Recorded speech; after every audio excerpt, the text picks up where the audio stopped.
Hi guys, it's that one MLB guy again.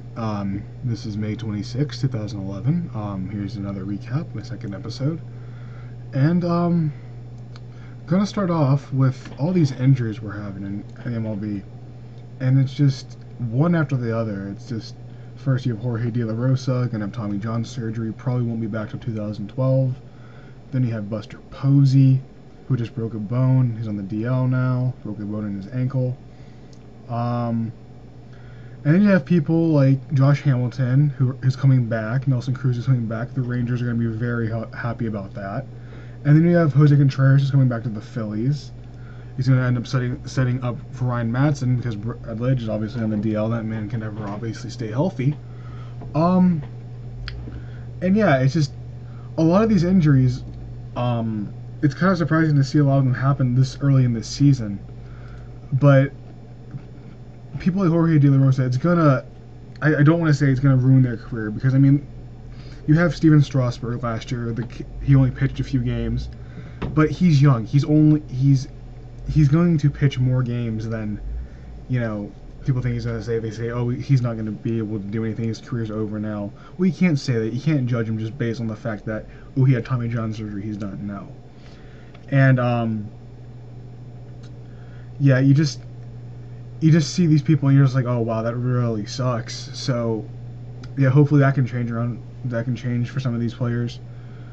And one team that's been really switching gears, one team that's been really hot is the Red Sox. It's just one victory after another, and it's domination, really. And when you have a pitcher like John Lester who's 7-1, you're obviously going to win some games. And I mean, they just completed a series win over the Indians, the team who has the best record in baseball currently.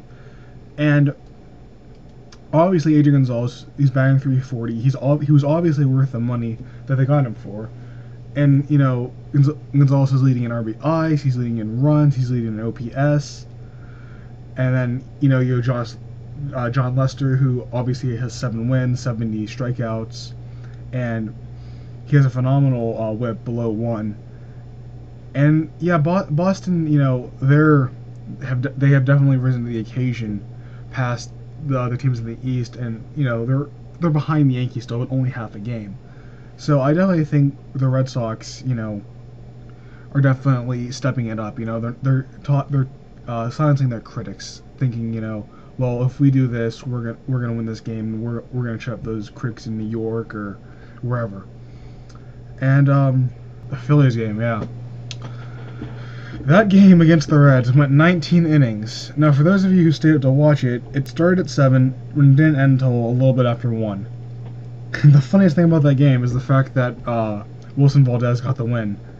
The second baseman for the Phillies, the backup second baseman, gets the win. And yeah, what a heck of a game that was. But what I want to focus on, though, is things like looking towards, I would say, maybe the All-Star game. Yeah, it's still kind of early, I'm gonna say, but Jose Bautista, that man he's off to an absolute tear, making Blue Jays fans really happy, making the Blue Jays organization really happy, and obviously one of the best hitters right now in baseball. And then it seems to me that the American League still has a little bit of a grasp on the National League. Because you look at guys like, I said, Jose Bautista, Miguel Cabrera, Curtis Granderson, who's been absolutely doing, amazing for the Yankees. Probably the person that's been carrying them the most. James Shields, who's been an absolute ace for the Rays. And Matt Joyce, who's also been doing very good for the Rays. But then you look at the National League, and you have Joey Votto, you have Ryan Braun from Milwaukee, who's been doing amazing, and you have Lance Berkman, who's really been stepping it up in his right field role after the Yankees released him last year. And I think Lance Berkman will get really used to playing in St. Louis. I mean, he's back in the National League again, and he seems to be more comfortable in that role. Because when you go to the Yankees, there's a lot of pressure on you, and really, you have to try to get used to that. And guys like Jeter, guys like Rivera, guys like Posada, guys like Teixeira, throughout the years. They've gotten used to that. A-Rod, I'm sure, has gotten used to it as well. But yeah, it's been quite a season so far, needless to say. And you have some good matchups this weekend. You have Cincinnati and Atlanta. That series is going to be great. In Game 1, you have Leak versus Hansen. Game 2, you have Arroyo versus Lowe. In Game 3, Sunday night game on ESPN, you have Cueto versus Jurgens. Obviously, very, very good pitchers, two very good teams, and it should be a fun series to watch. Another good series is San Francisco and Milwaukee. Friday night's game should be just the best one out of all of them, is Tim Lincecum versus Sean Markham. And Sean Markham is very interesting because he started off last year as a rookie for the Toronto Blue Jays and has done very well following Zach Greinke in the Brewers rotation. And let's talk about Zach Greinke real quick on a side note about how he got those 10 strikeouts last night and hit that home run. I mean, you got to contribute somehow to win, and well, Zach Greinke is.